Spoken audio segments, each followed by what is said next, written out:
دستا بالا دختر خانوما، دیگه بیاین وسط واسه این آقا پسرا.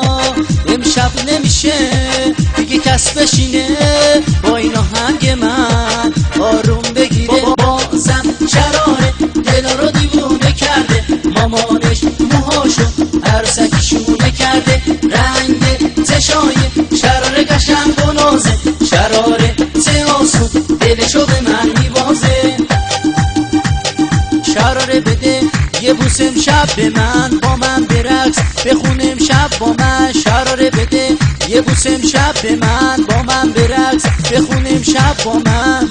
1 2 3 همه بی خیال قصه، شما دختر خانم دستو بذار تو دست دوسته. آقا پسر دختر چلوسه، خوراکش 1 2 تا بوسه. بیا پیشم شرار بوس بده دل بیقرار. نگو چرا دنبال منی، میدونی چرا چون مال منی. پس بیا با صد هل شو من تو رو وسط هل کنم. منم تو چشم تو خیره میشم، تو هم گاماس بیا پیشم.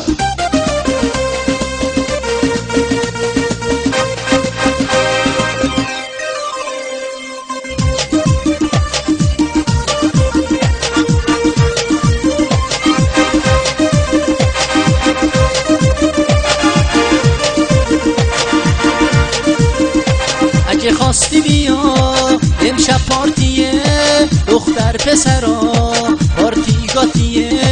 امشب نمیشه دیگه کس بشینه با این آهنگ من آروم بگیره. بازم شراره دلا رو دیوونه کرده، مامانش موهاشو عروسکیشونه کرده. رنگ چشای شراره قشنگ و نازه، شراره چه آسون دلشو به من میبازه.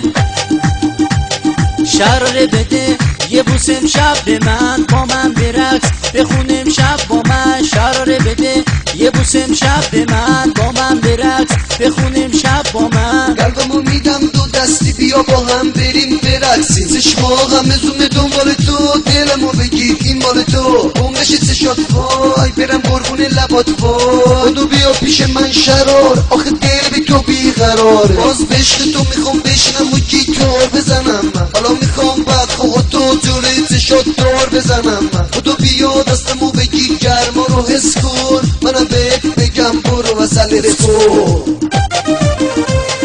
بازم شراره دلا رو دیوونه کرده، مامانش موهاشو عروسکیشونه کرده. رنگ چشای شراره قشنگ و نازه، شراره چه آسون دلشو به من میبازه. بازم شراره دلا رو دیوونه کرده، مامانش موهاشو عروسکیشونه کرده. رنگ چشای شراره قشنگ و نازه، شراره چه آسون دلشو به من میبازه. بازم شراره دلا رو دیوونه کرده، مامانش موهاشو عروسکیشونه کرده. رنگ چشای شراره قشنگ و نازه، شراره چه آسون دلشو به من میبازه.